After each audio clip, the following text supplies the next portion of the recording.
Speaksies. This is the True Podcast. True Podcast. About a few acquaintances Forced to stay at home and have their feelings recorded. Find out what happens when people stop going out. And start getting real.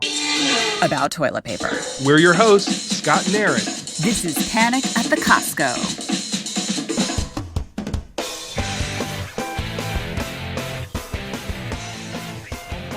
It's supposed to be a dining room, but then it was a study, and now it's just kind of more like a dorm room with microphones in it. But I know, it's what we all have to do now. It's true.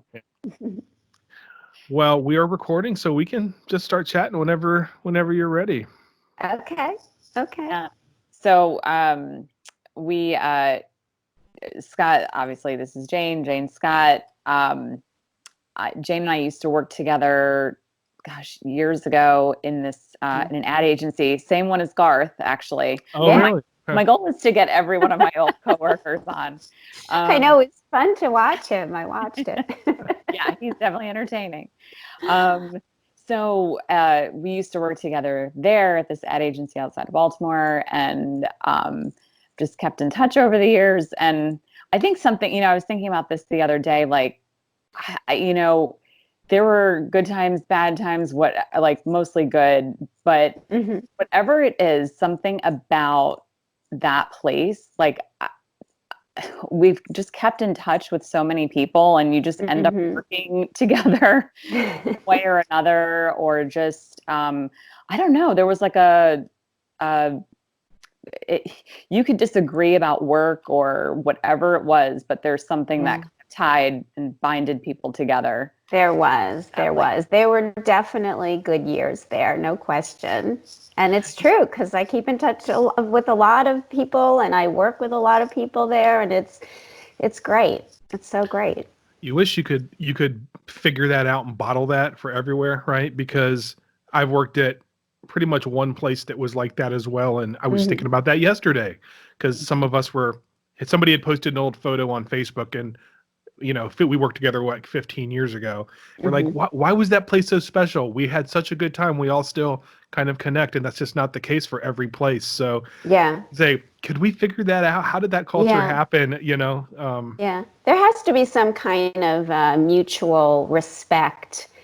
And I think we had that. I think that we, like Erin said, we could differ, we could have different opinions on things, we could argue, but I think at the end of the day, we all really respected each other's talents and skills, and it worked. And we like to have fun, and it worked for a while. How big of a firm or company was it?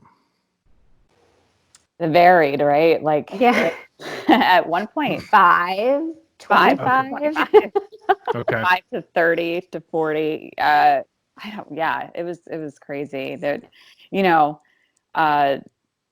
when you're in an agency and a recession hits, or, it's like those numbers can fluctuate real fast. Oh yeah.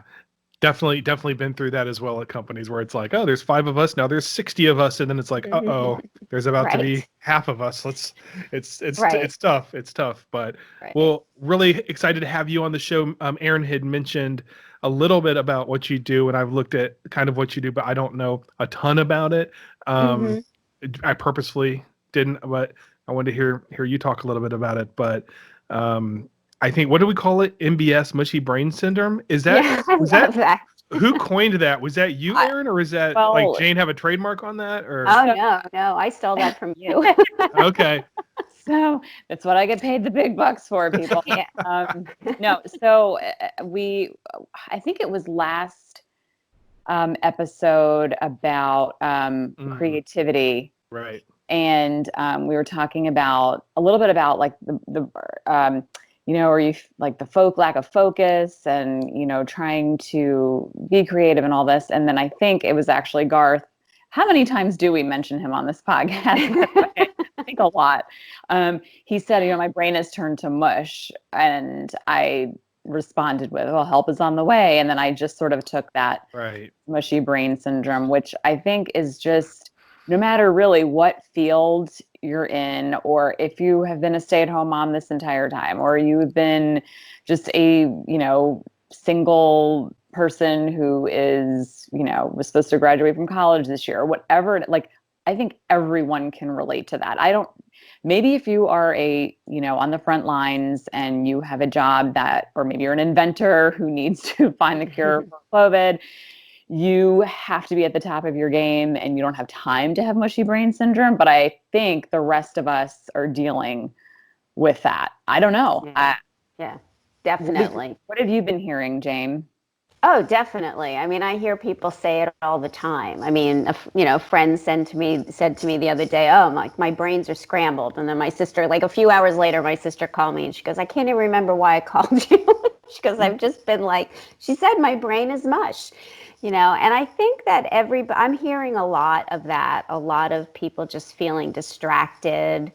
I know I feel it. I mean, I kind of have my list every day, and if I tick a few things off the list, I feel like it was a successful day because I find myself wandering. I got to use my tools of yoga, to help, but I think we're all feeling that. So I don't think that's unusual. There's just too much, there's too much news coming at you and you want to stay on top of it, but it can be overwhelming and then it can be stress inducing and then your mind goes off in different directions and it's just hard not to feel distracted. You said you have a list that you check off. So like that, I guess, helps you feel accomplished, like you've, done some good for the day, that you've got, what you needed to get done.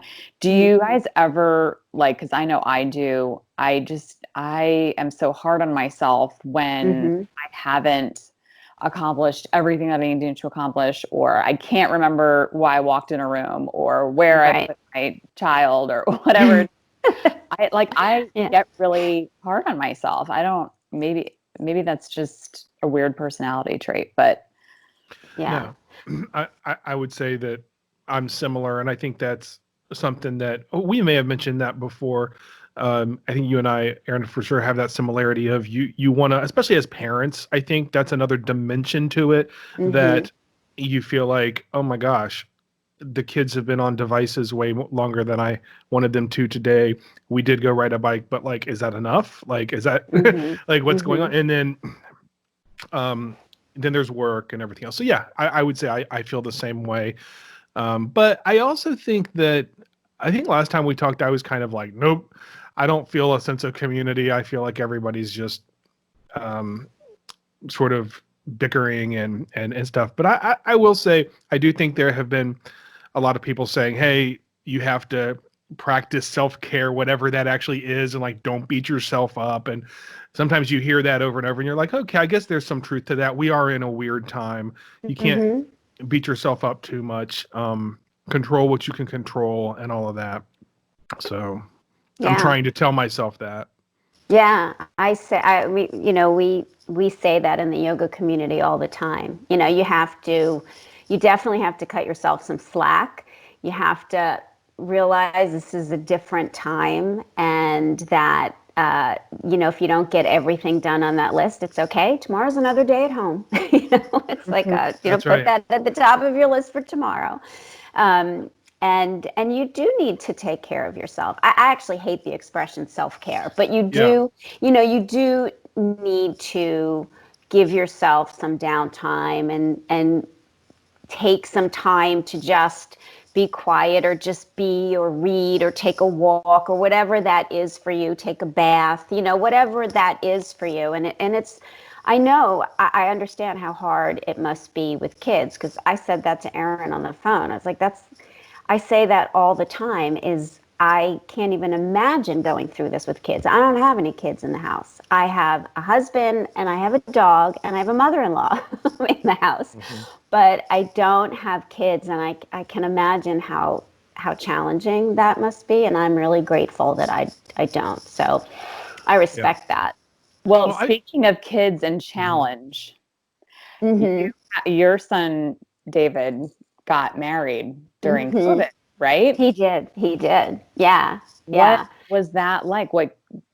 Walk us through what happened, because this is one of the subjects that Scott and I were discussing, like, kind of what if you're pregnant during COVID? What if you have to get married, like these big events?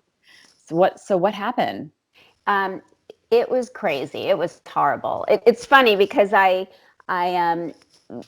we were talking earlier about how it's been, whatever it's been, 6-7 weeks of this already. And it's so hard to believe that it's been so long. And so I've had to sort of break it up into the first 2 weeks of this were all about the wedding, like all about stressing out over that. So yeah, I mean, they got married. They were scheduled to get married on the March 28th.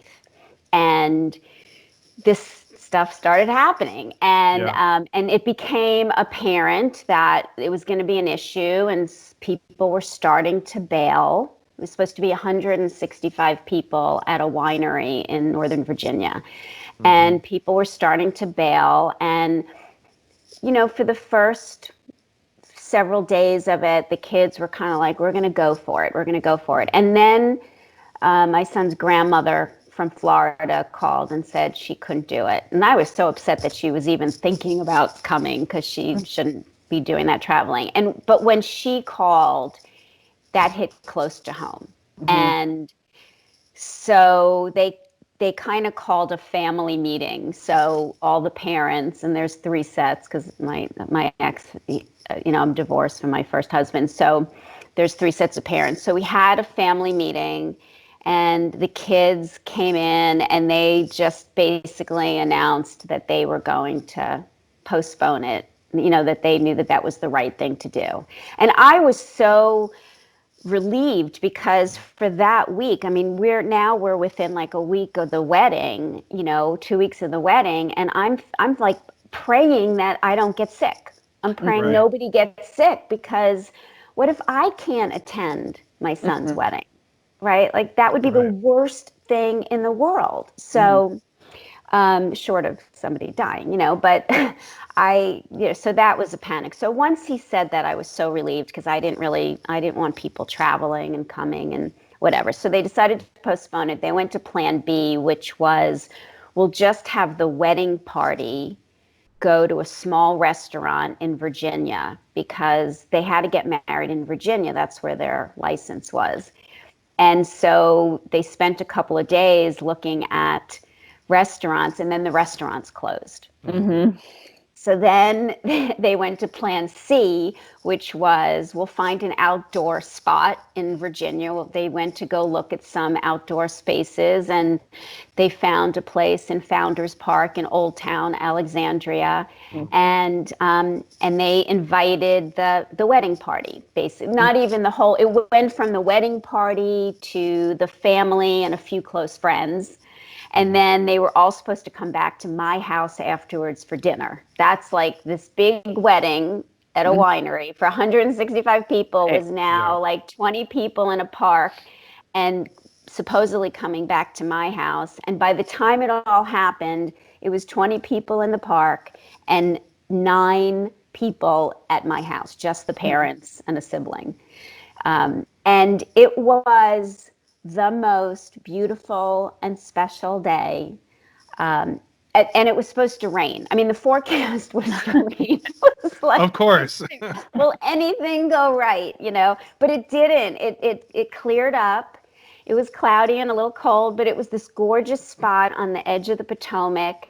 And there was this beautiful canopy of trees that, made this beautiful natural chuppah, because we're Jewish and, we need a chuppah. And the rabbi came, and it was just like kind of casual, and we were laughing and we were crying, and all the angst sort of, made it very, we were also grateful to be there, and people just spread out like 6 feet apart, and we put some white rose petals on the ground, and they stood there and got married, and it was great. And they moved the big party to late August, but now that's probably not going to happen either.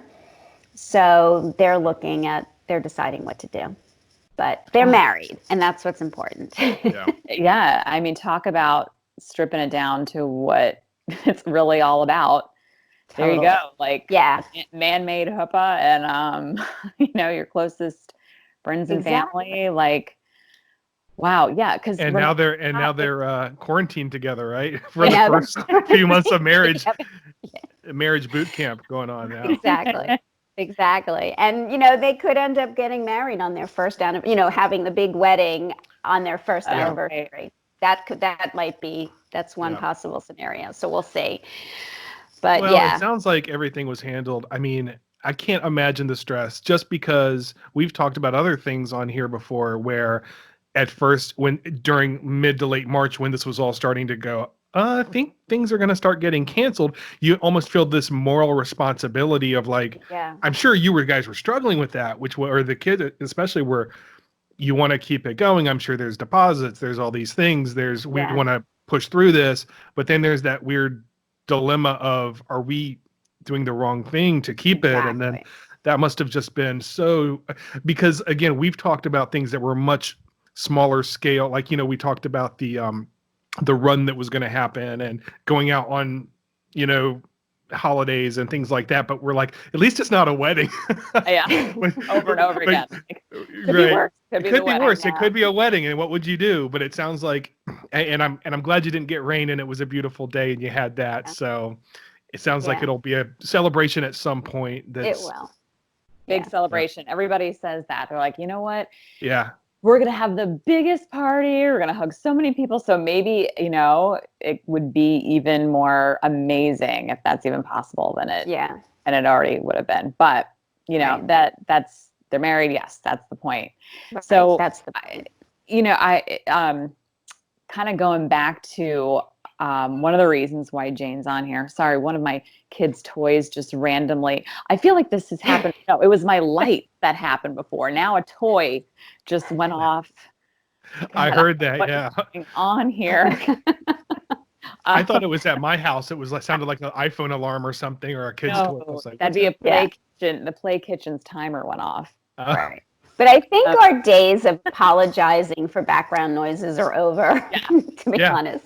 I used to be so freaked out about my dog barking on a client phone call, and now it's like, haha, you all have the same issues. Exactly. So, I was on a call yesterday, and my kid dropped something that clanged. There was everything, and I realized I don't care. And the person on the other end doesn't care either. It wasn't a conference call. I was talking to a client, and it was like, I didn't even feel the need to say anything because it's just now understood. Like, and they didn't say anything, and I didn't say anything, and it was just like, whatever. We're to that point now. So we've reached a whole new level of comfort with our coworkers and although and all of that. So I had I will say this one thing about coworkers and calls and things we still need to get straight, which is a consensus on when it's a video call or not, because we never do work video calls. It's always it's a Skype, but it's audio only. And the company I work for recently merged with another company, and they use a different platform for calls. So I had dialed in, and next thing you know, I see myself on the screen, and I'm like, "Oh no, I'm not ready to be seen on screen." Let me turn this off. Like, there needs to be an etiquette we decide on. So I think we're going to do a video call next week, but at least I will know before the thing turns on. Well, I can't leave this subject. I can't leave this topic without saying something funny that happened on my husband's call. He works for a large company, and they were on a video call, and this was like 9:00. It wasn't early, but not too early. Like, if you're on a 9:00 call, you would assume that people would be at least dressed from the top up. Oh, no. Right. There is like an executive level woman who he's talked to many times on the phone, who is in like a robe and curlers. Oh no. Oh, and he was like, maybe, and I said, look, maybe she didn't know. That's what I was going to say. Know. And he said she knew. And she was on there and just did not give up. I was about to say, we have reached that level of... People don't even care. Oh my God, that's the only hysterical. thing that would have made it worse is if she were in a face mask too. But I was like, "Are you sure it was curlers? Like, do you know what curlers are?" That's something I would say too, and then be told, dude, that was a normal hairstyle. But Right. yeah. He said, Well, a curlers. robe is still a robe. I'm Yeah. waiting for there to be some sort of. Actually, I think we did get. I don't know if I read it yet, but I think we did get something about like phone call etiquette or video etiquette because Yeah. you have to now address that, because Dress code etiquette. Okay. Oh my because I God. mean you normally have a dress code, but Yeah. you now have to have like here's the etiquette for doing these calls. Like it's you don't have to be necessarily in business casual, but maybe not like White a robe. beater. Yeah. Yeah, Or, right. Or a Right. robe. Like, for instance, no Exactly. robes. Right. You don't have to Right. be wearing an ascot, but you should be Yeah. have a shirt on at least or something. Yeah. Well, okay. So, getting off of that subject, and I definitely will never tell where Mike works. But okay, Jane, one of the reasons that you're on this podcast is Mhm. that I've always been a fan of Sarasvate, which is your company. Mhm. So I want you to tell us a little bit about that. But first of all, we had the podcast about the episode about creativity and our brains and all of that. And so I saw Jane on Facebook. She had a live session where she was practicing some breathing for energy and focus. And I was like, oh my gosh, like perfect timing. So I followed that. It was about 20 minutes and it felt so good. And I've been practicing it every single day since then. And you had another live that you did. So I did that one as well. But different nostrils, different. That's right.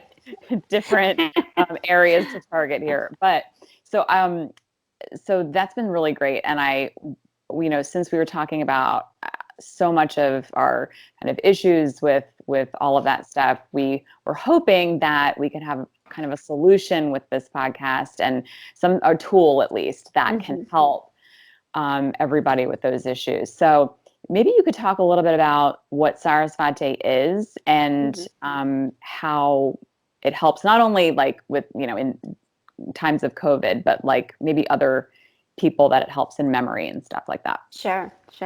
Well, first of all, thank you for saying it right, because nobody ever does. And I always say, like, leave it to, an ad girl to come up with a name that nobody can say or spell, because nobody can. But I have fun with it anyway.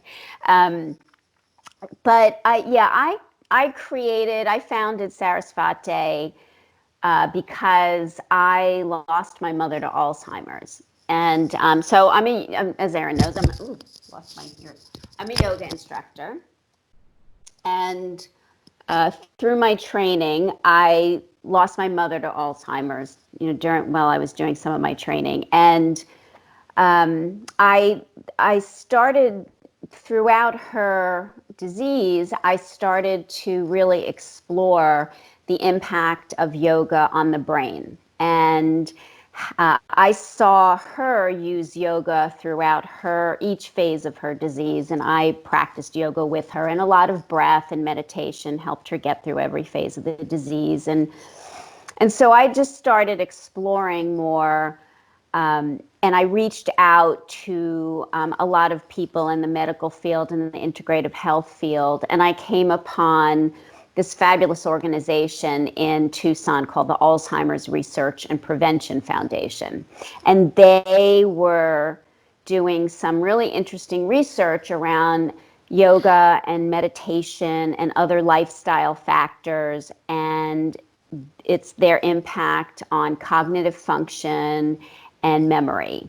And they were testing a lot, they were doing a lot of research around this one particular meditation called the Kirtan Kriya. And I created a workshop where that meditation was sort of the cornerstone of the workshop, but I brought in all these other tools of yoga, different ways to move the body, different ways to breathe, and how that could have impact. on the brain. And I started teaching these workshops, and I was getting a lot of really good feedback and positive response. So I decided to create a company, and I reached out to one of my yoga instructors who's a Sanskrit scholar, and Sanskrit is the language of yoga. Do you practice yoga, Scott? Or you? No, Okay. no. Okay. So I did. I told him what I was doing. I said, I'm creating this company. This is what it's about. I want to teach these tools of yoga, and I want to do it in honor of my mother, and her name was Sarah. And he immediately wrote me back, because he's out of town. And he immediately wrote me back and said, "Oh, well, Sarasvate is a Hindu goddess, and she's a divine mother, and she's the goddess of wisdom and knowledge and learning. And as it happened, and he didn't even know this, but my mother was an elementary school teacher." Mm-hmm. So I kind of played around with the letter, the spelling a little bit. And then I reached out to Erin and said, I need a tagline. And she wrote me a tagline, yoga designed for the brain. And I've been using that ever since. And so now I teach these workshops at yoga studios. I go to a lot of senior living communities. I've been fortunate to get some nice speaking engagements with the Smithsonian and with some Alzheimer's organizations, and with an aging life care organizations. And it's really all about maintaining your brain health. Like, I really wanted people to start to pay attention to their brain health. Everybody's so, rightfully so, fixated with their physical health, and that's what does bring a lot of people to yoga. But I wanted to start sharing that you should spend some time and energy thinking about your brain, because unfortunately diseases like Alzheimer's are all too prevalent, and just growing exponentially. So we need to take care of our brains. And so that, that's for anybody, anywhere in life, right? So that might be someone who is getting older and starting to really worry about their brain health, and maybe they're taking care of an aging parent. But it can also be, a mom with 3 kids who can't focus, or someone who works in a creative environment who really needs to channel that creative energy and finds it hard to do in the midst of day-to-day chaos, and day-to-day tasks and demands. So that's kind of it in a nutshell. So are you, Jane, thanks for giving us that background. Are you doing different things now than you normally would with the quarantine? Like, are you doing more virtual classes? I know Erin mentioned doing them as well, or is that something you do anyway? I wasn't doing it. It's a whole new ball game. So I teach through a studio in my area in Rockville, and I also teach at a senior community center. So those communities are now online, and so I've been teaching more online in my studio, and but I've also branched out more with Sarasvate, and so I've started to offer some workshops purely through Sarasvate, and I did my first breathing workshop last week, and it was an hour of just breathing. And and then Tuesday mornings, I started offering this free breath and meditation. It's like 20 minutes in and out. A little breath, a little meditation, nice way to start your day. And if you stop by, then great. And if not, it's obviously there whenever you can catch it. And so that's just something that I'm trying to offer people. That's awesome. Yeah, it's so, thank you for doing that. Really helps. I'm so glad you caught it, and I'm glad I'm so glad it's working for you. Yeah, it's great. And, we're going to, as I think we've mentioned, at least on the Facebook page, we're going to be ending this episode with, Jane doing one of her guided meditations, and I'm sure there's some breath work in there. And Scott and I will not be coming back on to say goodbye or bantering, because that could be a whole nother 50 minutes of the show. So if you're listening to this before bedtime, this might be a good thing, or first thing in the morning, where you can just like get in the right frame of mind. But yeah, I mean, we were talking about this again last episode, like as far as the brain goes right now, being in a pandemic and a really stressful time, like biologically, we're just, wondering, are we, like how much of our brain can even be used for things like creativity or invention, or like, are our brains just so focused on survival mode that, things like car keys and, taglines are just kind of like secondary, and our brain knows it. So like, right. I guess, are we supposed to be in this kind of weird, confusing time? Like what? Yeah, I heard you talking about that when I listened. Even on a good day without a pandemic, your brain needs downtime.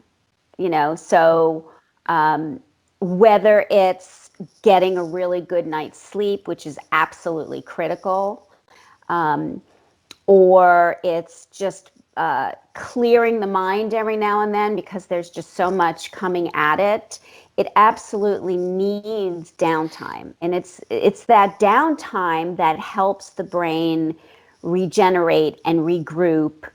And like when we're sleeping, for instance, the brain is going through a pruning process where it's literally, if you're in the right, REM state, your brain is literally saying, okay, these are all the messages that came at me today, and I don't need those, so I'm going to get rid of them. I'm going to clear them out, prune. But these are important, and these I attached a lot of emotion to, so these are really important. And it starts like prioritizing and cleaning so that when you get up the next day, you're like ready to go again, and you've got room there for more. So, meditation and breath work is so helpful and so useful in giving you that downtime. And it doesn't have to be a 45-minute meditation. It can be 5 minutes of just sitting and breathing, right? So it can, breath is something that you carry with you all of the time. So, closing your eyes and turning off one of your senses and focusing on your breath for a few minutes can totally calm your nervous system and clear a little space in there. So Jane, it's interesting you brought up sleep. I've got a couple questions. So number one, the sleep thing, I think a lot of people's sleep patterns are I know mine is has been messed up, Yeah. Because there was the thing, it's like, you got to be up at this time to get the kids ready to get them to school or to get to work. Now it's like, maybe I don't need to get up. I'll get up, I'll roll out of bed, I'll do work, and I'll take a shower at noon or whatever that may be. So I'm glad you brought that up. And would you suggest like doing certain things before bed to help, or I don't know, what kind of tips do you have around like sleep schedule? Yeah, a lot. I mean, trying to keep a regular schedule, like going to bed about the same time every night, is good, so that your body gets used to a rhythm. Is always good. Not looking at your phone or computer at least an hour. I know that's the hardest one of all. I'm bad at that too, but that's really, because that light in your eyes is just very stimulating. And so turning that off, plus all those messages that are coming at you, with, if you're scrolling through social media or you're working or whatever it is, breathing or meditating, right? There are a few yoga poses that are really useful and helpful to do before bed.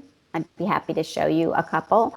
But things like forward bending, where you sort of like become a little bit more closed off from the outside world is a night, different forward bends are good to do before bed. So just giving yourself that quiet time. Well, and I'm really glad you brought up the phone, because that leads to my next question that just popped up as we were talking, which is, Erin's mentioned before about how we get to this point where we're so overwhelmed and with whatever it might be, kids and working from home and just going. But then I'm like, there are a lot of people that are in an extremely different position, which is they can't go work because, the type of job they do. Right. I have lots of friends in the restaurant industry, they're going nuts because they can't work, and so I'm thinking, well, gosh, it's a different thing there. And they don't have kids, so they're not busy. But I'm like, you know what though? If you're on your phone all day or on watching TV, your brain is still active. Is that kind of, so you may be lying on the couch, but you're not necessarily resting. And that's something that hadn't really clicked with me until you were just now talking. And so maybe stimulating, something to be cognizant about, right? Is like, because in your normal routine, I was thinking about for myself, sometimes just driving in the car, if you turn everything off and you're just sort of driving, you're working through stuff. You're not talking to anybody, or maybe you are, but hopefully you're not on your phone, taking a shower. There are certain things that you just automatically are giving your brain a break because you have no other choice. Right. But people go to the gym. I think there are things in people's normal routines that are now being filled with, I don't know what, looking at your phone, watching Netflix, right? Whatever that might be. And so maybe that's why maybe those people, are going through their brain being exhausted as well, even though it's not necessarily through conference calls all day. Right. If that makes sense. Well, they're certainly feeling a pretty high level of stress for different reasons. And so stress creates a lot of reactions in the body that aren't good for the body. Creates a chemical called cortisol, and cortisol creates a lot of inflammation and high blood pressure and heart disease. It literally kills brain cells. So we do need to manage our stress. And again, there's a ton of research out there that shows, and I've seen a lot of studies that shows how yoga can reduce stress and help you manage stress and anxiety.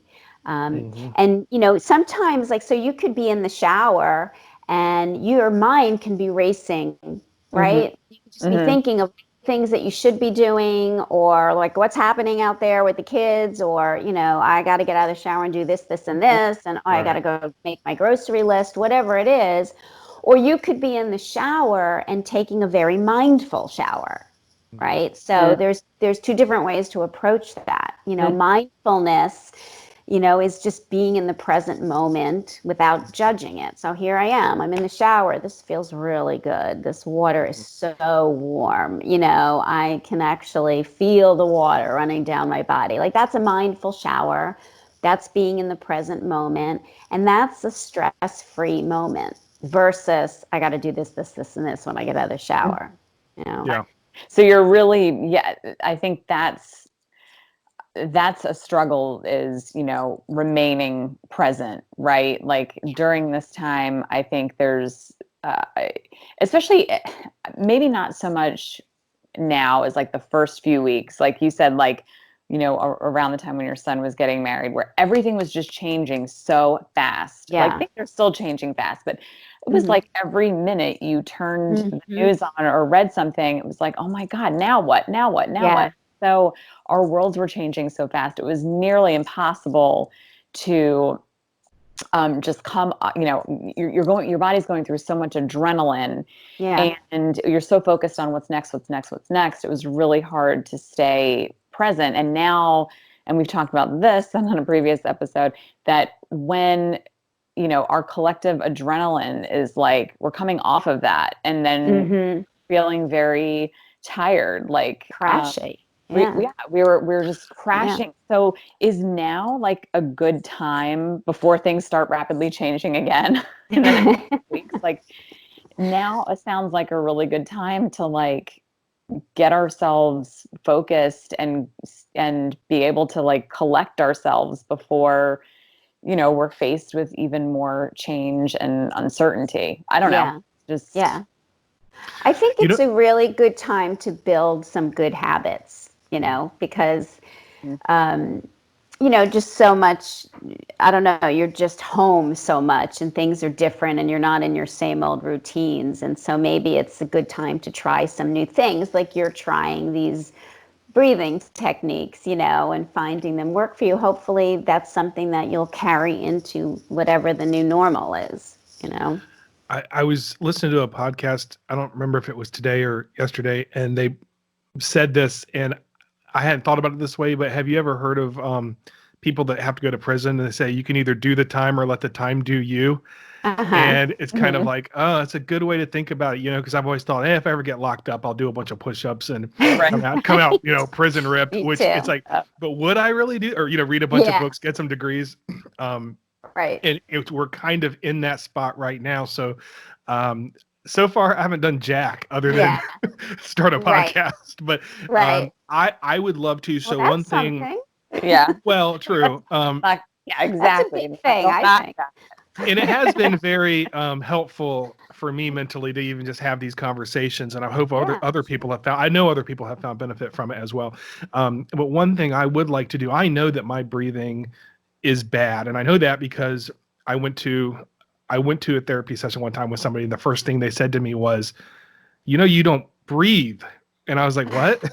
And I realized I kind of hold my breath and then I don't breathe in through my, I went through a little back and forth with her. But I just kind of left and was like, oh, whatever. But I do want to maybe, if for nothing else, pick up some techniques from you. So I think, is that what we're going to be doing today, as well as the breathing thing? We'll do a little bit of breathing. Okay, There's so many techniques. So you should stop by my Facebook page Tuesday mornings at 8:00. Go ahead and or scroll through. Yeah, we'll link to it. No, there's so many techniques that, but yes, we will do some. I'll do some. Because I think that would be something beneficial. If I can, I probably am not going to get ripped by now in the time we leave this place, but if I can learn how to breathe, that would be good. So. Because there's a right way and a wrong way to breathe, right? Like, what is it about the stomach? I mean, just in your normal everyday breathing, isn't there something with your stomach is supposed to go rise or fall a certain way?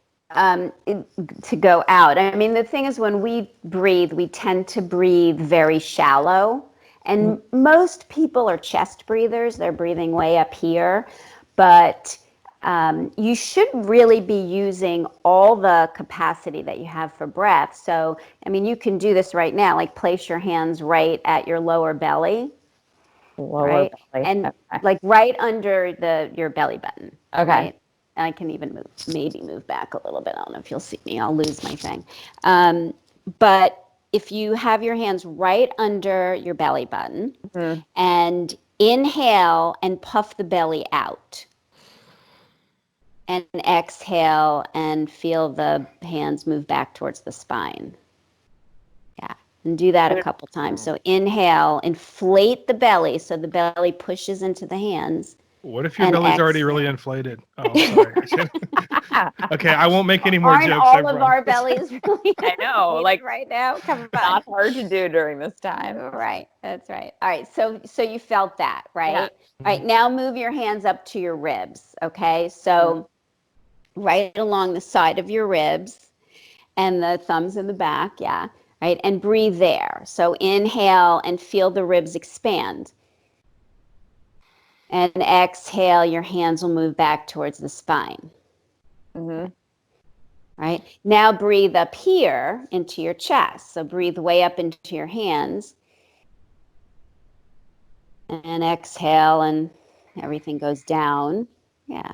So belly, ribs, chest, right? 3-part breath. Now breathe everything out. So exhale. And start the breath in that lower belly. First third of the breath right there.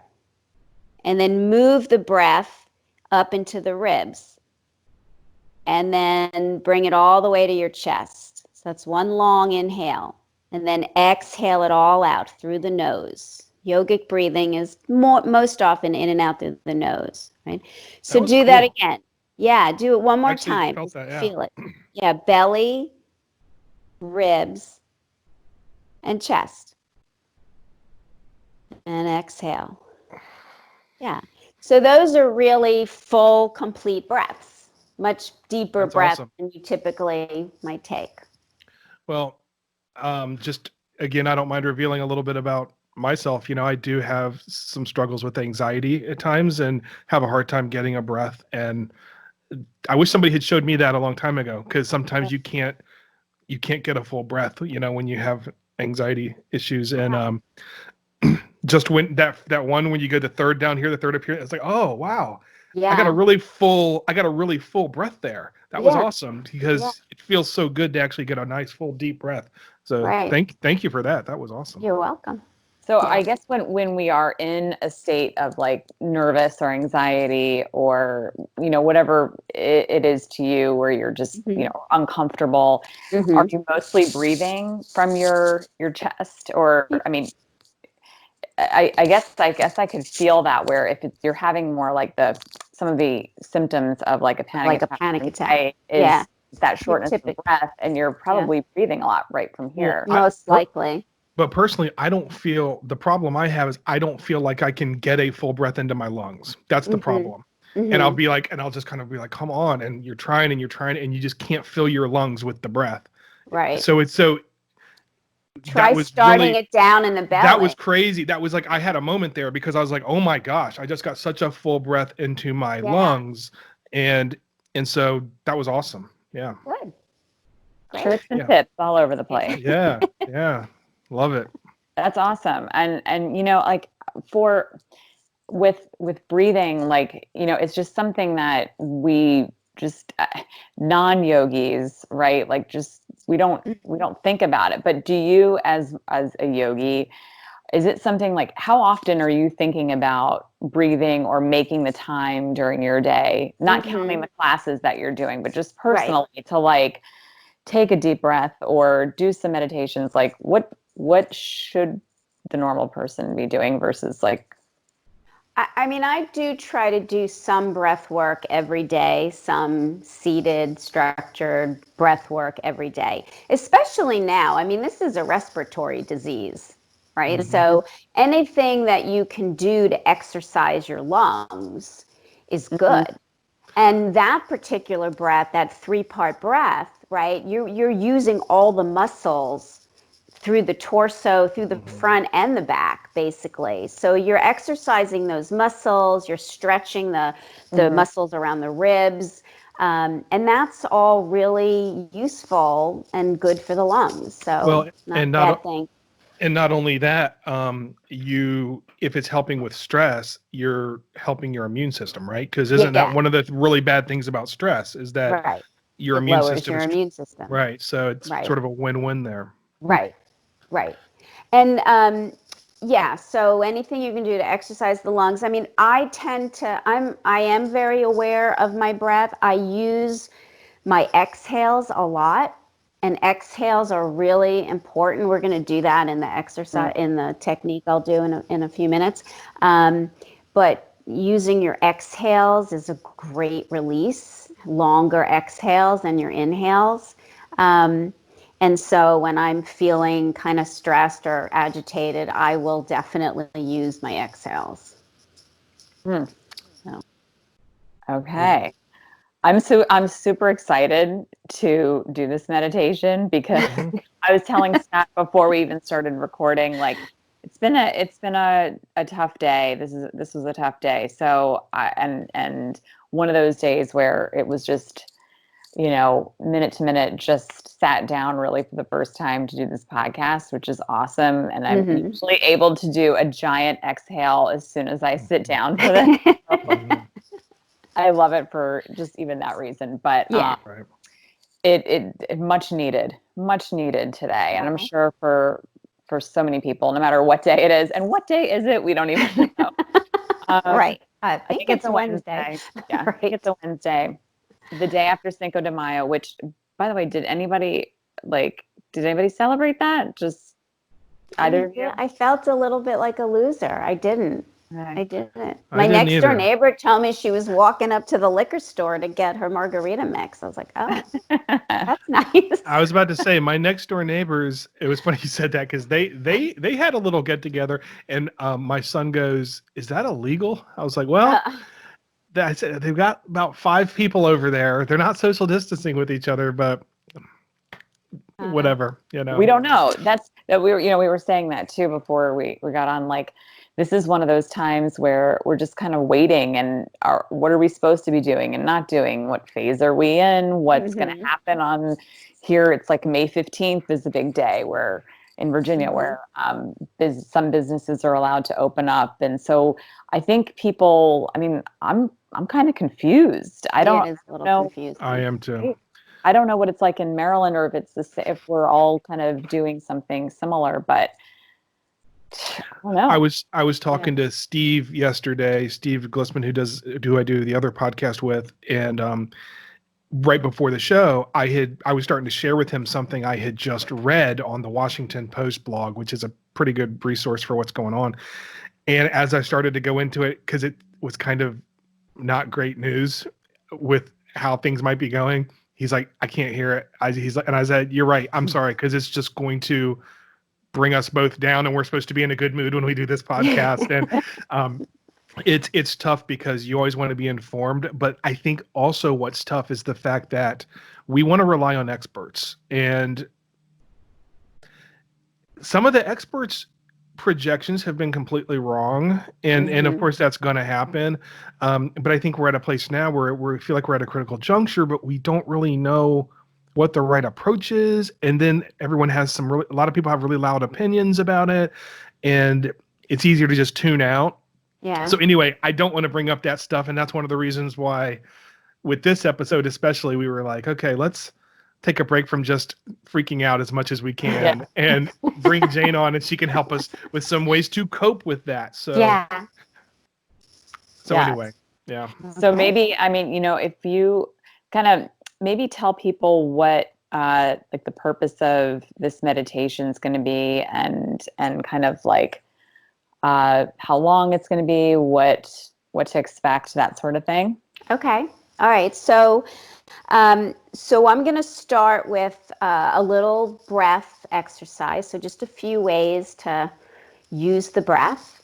And that'll be about 5 minutes.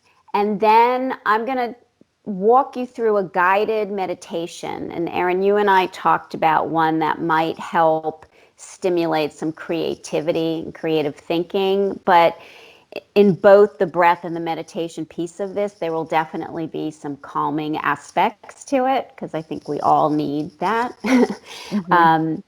So there are just so many different kinds of breath work and different styles of meditation, and different styles might resonate better with you than others. So this is just one example of a guided meditation. So awesome. All right, and that'll be about 10 minutes, so 15 minutes or so. Okay. Perfect. Okay. That sounds awesome. And like we said, I think, Scott and I are we're all going to sign off and let Jane do her thing. And so no long goodbyes here, but like I said, we really hope you guys get something out of it. I'm sure we will. And if you want to continue to learn, look up the Sarasvate. Let's spell that for everyone. Sarasvate. Check it out on Facebook or .com. Yeah. And before we get started with this, and I'll say thank you, Jane, for giving us, an hour plus of your time. And I will put the link to your Facebook page and anything else, website, whatever, on our speaksies.com/panic. So you can go there if you don't want to remember how to spell it, and find more like this of what we're about to do. So Okay. Well, thank you for having me. It's really been a pleasure. It's so great to see you and chat with you, Erin, and nice to meet you, Scott. You too. And so what I'm going to do is when I sort of take you through it, I'm going to give you a few minutes of silence on your own too. So there'll be a little bit of space, but then I'll say, if you'd like to complete your meditation, and I'll quickly just say a namaste, and that'll be the end. Okay? Okay. Okay. All right. So first of all, take a nice comfortable seat, but a seat where you could sit up and you have a nice tall spine. So how you sit is really important. I'm gonna switch my chair real quick, actually. Okay.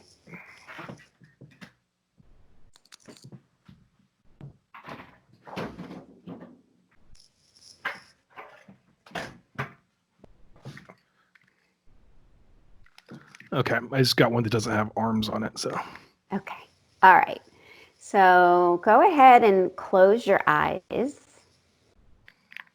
And if it doesn't feel good to close your eyes, then just take a soft gaze, like right through a spot in front of you, just so the eyes are soft or closed. Place both feet on the floor. If you're sitting in a chair and your feet are down, make sure both feet are on the floor so that you could feel the earth beneath your feet. And if you're sitting cross-legged, that's okay too. Feel the support of the earth beneath you, whatever surface you're sitting on. And as you inhale, draw the breath up the spine, up to the crown of the head so that you get a little more space in the spine. And as you exhale, soften your shoulders away from your ears. And relax your jaw. Bring your attention to your own breath. And without changing it or judging it in any way, no right or wrong here, watch it for a few rounds of breath. And you might notice how the breath tickles the tip of your nose on the inhale, and again on the exhale.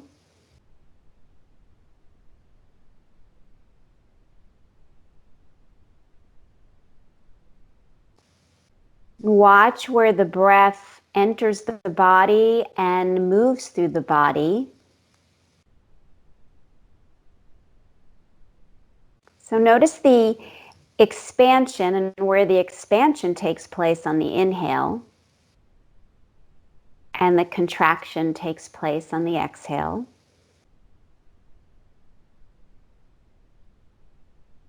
Just let the breath flow naturally and easily. Notice its qualities. So is the breath long or short?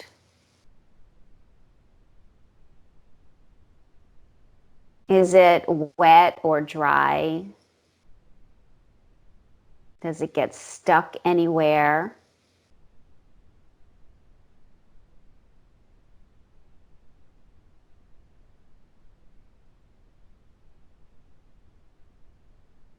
And then notice the qualities of the inhale versus the exhale.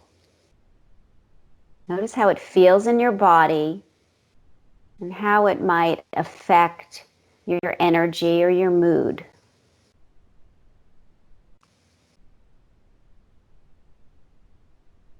So you may notice, for instance, that as you inhale, the body lifts, right? You're inviting something in, something new, something fresh.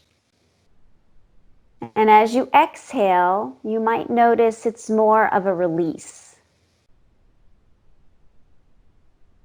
Maybe more grounding. So inhale and notice that inspiration, inviting energy and vitality. And exhale, release, let go. On your next inhale, count how many beats it takes to get to the top of the breath. So maybe you inhale for 1, 2, 3. Go to the top of your breath. And then exhale for the same amount of time. So the inhales and the exhales are the same. And this would be a very balanced breathing. But say that you feel like you need a little boost of energy. You might make your inhales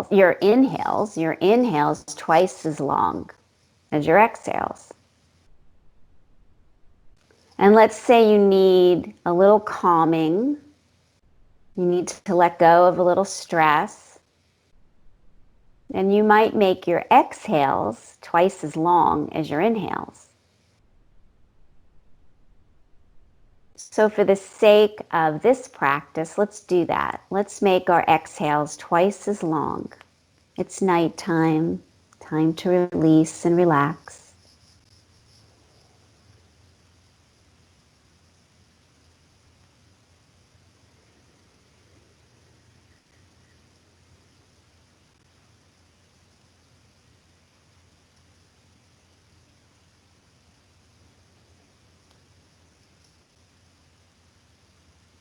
So one way that you can manipulate your breath is simply by changing the length of the inhales and the exhales for what you need. Let the breath return to a natural rhythm again. So no forcing it, just let it be. And just for a moment, consider a question that you might be having or a problem that you want to solve, but with lightness. Don't go down a rabbit hole. Just kind of like an outsider observe. Oh yeah, I've been wondering like how I'm going to deal with this, or oh, I've had this question. Very light. Just bring it to mind. And then let it go. Come back to the breath.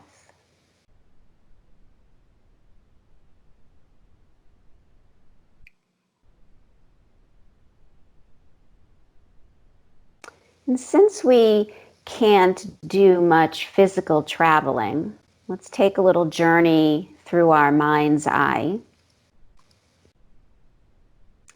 Imagine that you are walking down a path or a road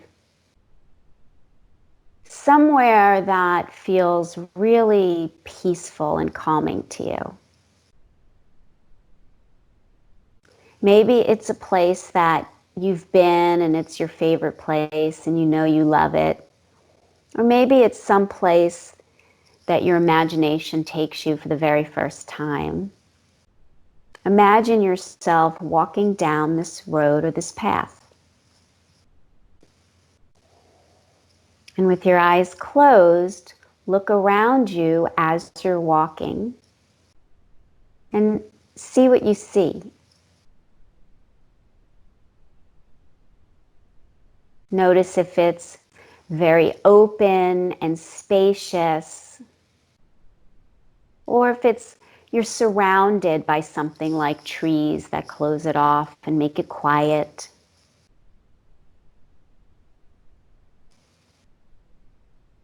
Look down at your feet and notice what the road or that path looks like.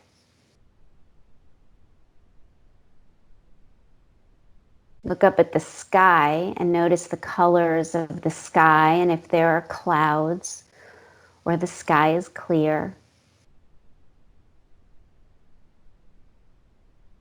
And as you're walking, feel that sense of peace and calm that you get in this place that you love.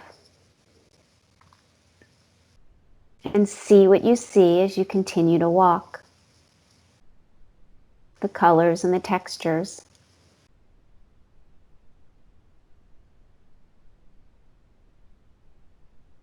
And begin to notice the sounds that you hear as you walk down this road or this path. the sound of your feet on the ground.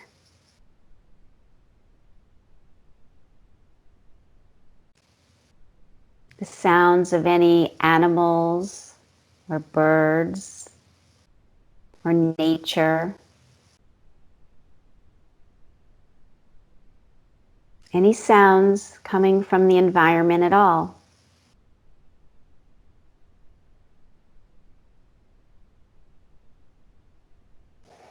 As you continue to walk with this calm feeling, notice how you feel and what you feel. So notice the texture of the earth beneath you. If it's hard and solid or soft. If it's crunchy. Or if it's quiet surface. But notice what it feels like. Notice the feeling of the temperature on your skin. If it's cool, wet, warm, hot. You might stop along the way and touch something. Notice what that feels like.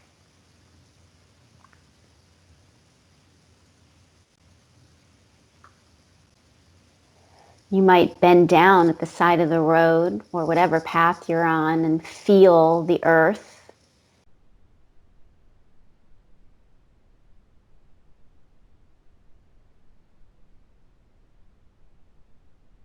Swallow a few times and notice if there are any tastes from where you are.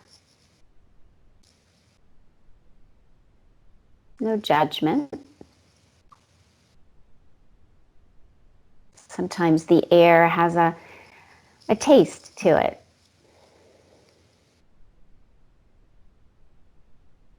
And take a nice deep breath through your nose. And notice what you smell.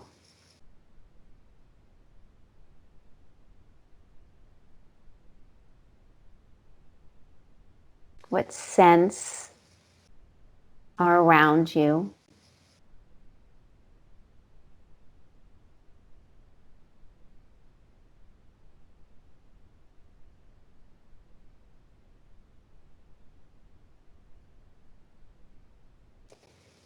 Continue walking. You don't really know where you're walking. You just know that it's peaceful and it's calm and you're content.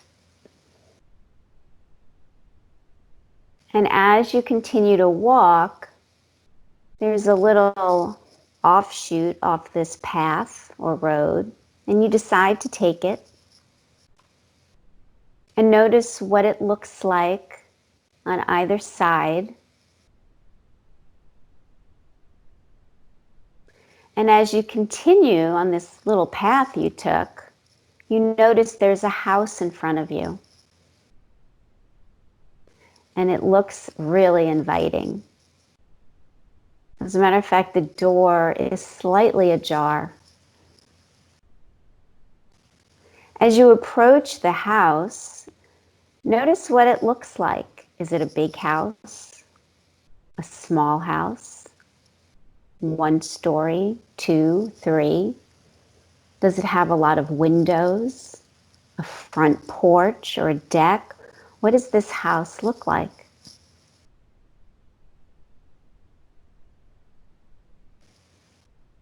You walk up the front steps and you know that you're invited in and you know you want to go in. So you put your hand on the front door. What does that feel like? What does the doorknob feel like and look like?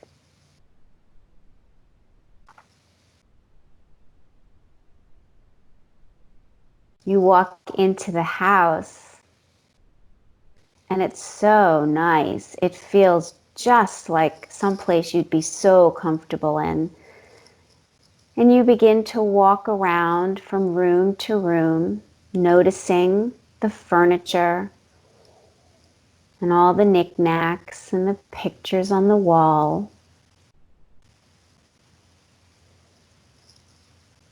It smells good. You touch some of the surfaces. What do you feel?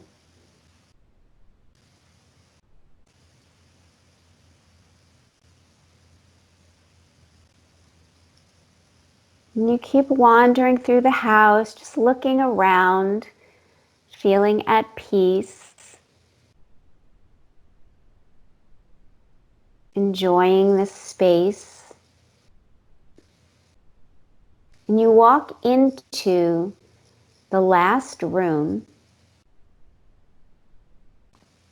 look around, and you notice that there is a chest, like a trunk, sitting on the floor. And you go over and you run your hand along the surface of the trunk. Notice what the colors are and the textures are. You slowly open the trunk, and there's an item inside the trunk. And you look at it,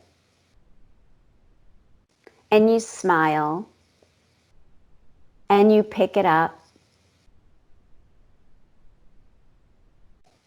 and you decide to go walk outside in front of the house and sit down, and it's quiet and it's peaceful, and you're holding this item. And somehow this item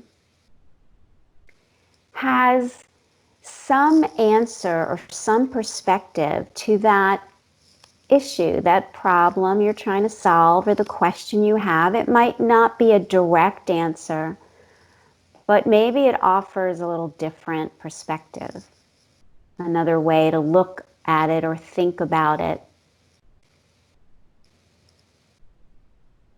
And you take some time to just sit with it, enjoying the peace and the space and the sounds and the smells.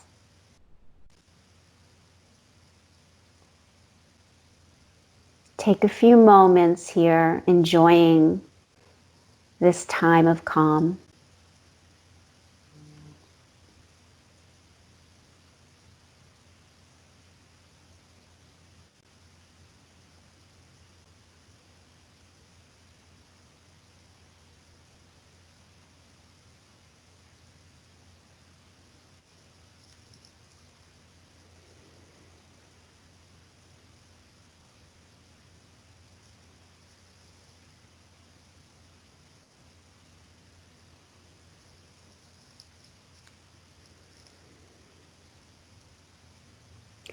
Bring your attention back to your breath. Feel the breath moving in the body. Bring your attention back to the physical body where you're seated right now.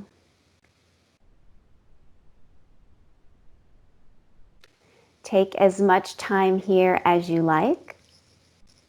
I will quietly say namaste and goodbye.